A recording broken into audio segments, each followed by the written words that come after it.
Now, looking back, if you could pinpoint three of those things that 90% of climbers are doing wrong, or any number that just comes to mind, what are the ones that stand out the most? I need 5 minutes to think about it and then 5 minutes to answer.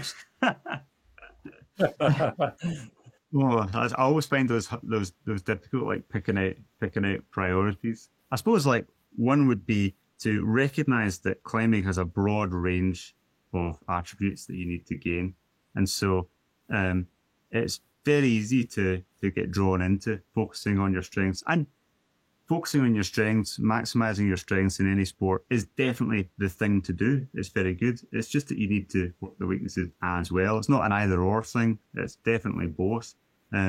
So you will always, if you walk into any climbing gym anywhere in the world now, and you'll see young, strong folk campusing around on steep boards, or on the campus board itself, and doing feats of strength, and they're very strong. And often, if you actually delve in a bit deeper, say you do some coaching with them, and you think, wow, their actual level of strength is easily as high as people who've climbed 9A, 9A plus, Font 8C, whatever. And yet the actual grade they're climbing, they are aspiring to do those climbs outside on rock, but they're not at those grades. And often it can be other areas. Of course, it can be the flip side. They can be, I know climbers who are like that, who are technically unbelievably good. They can read rock extremely well, and they're very bold tri climbers, but they just don't have the power, and they just don't really know how to train strength and power.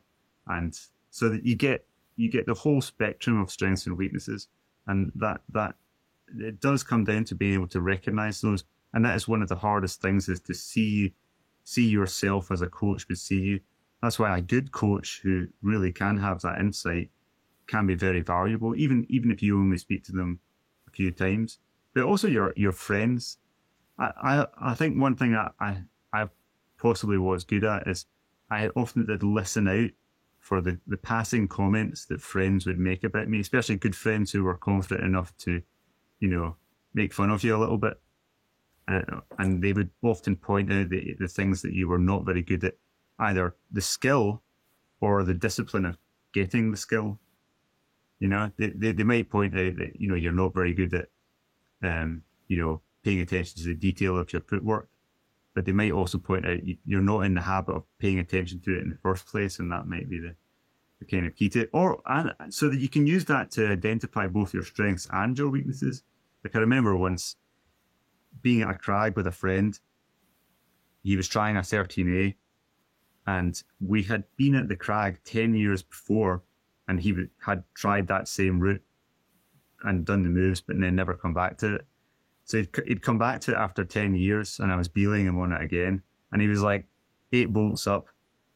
And he was like, I can't remember how to do the crux. And I was like, oh, I can remember how you do it. And I was like, man, I can remember his sequence. I'm carrying that around in my head for 10 years. So it's like so automatic to me. So that like little things like that, that's just a passing comment, that tells you something important about your own climbing. All right, y'all, just a quick second here to shout out today's sponsor, which is the Kaya Climb app. If you're bouldering outdoors, or if you like to go check out bouldering areas, this app needs to be in your kit. I love it so much. They work with local experts to curate incredible guidebooks for over 50 of the top bouldering areas around and counting. We're talking GPS pinned coordinates to all the blocks, accurate descriptions, beautiful photos, and one of my favorite features, over 300,000 community uploaded beta videos. It's so good. It's so well designed. Hit that link below to try it for free. And if you upgrade to Kaya Pro to get even more features, well, use that link and you're going to get 20% off. All right, get out there and crush. Let's get back to the video. Improvement in any skill doesn't tend to be linear. It tends to be, it's a curve. So you get your so-called newbie gains, which come quickly, and then they level off, and then it's diminishing returns after that. And so you just have to proceed on the understanding that that's how it'll work. So if you've got any one skill, if you put in hour per unit time of effort invested, you're going to get less and less in return. And so that may still be worth doing if it's a very high value item like your raw crimp strength. There is no substitute for that in climbing. So even though you might have already got onto that flat area of the curve, it's still worth putting in the time on the hangboard day in, day out on hard boulders to get that further and further. But if it's some other aspect, then if you've already really maximized that, if your movement technique is and your footwork is like mega precise and your repertoire is great, then putting more and more time into that may not give you as good results as thinking what is the real weak area and then going after that. One area that I if I were to rewrite 9 out of 10 climbers now, I would have a more detailed section on nutrition. I actually think I would have a whole section of that book on lifestyle, because at the time when I wrote that book, I was still quite narrowly focused on, you know, an athlete's life being within their sport, but not really realizing the depth to which all the things around that in your lifestyle, which are sleep, diet, stress, social connection, those things, they really influence how you can actually respond to the training. And so I would have paid more attention to that.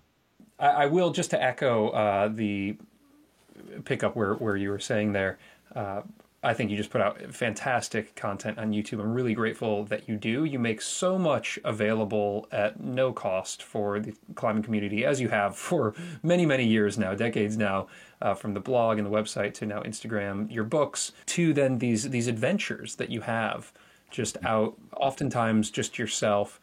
And you'll even record with, I think, fantastic coverage. How are you getting these fantastic films of you, absolutely stunning settings out in just, I'm assuming, on the cliffs near your home there, without having even a single other person with you?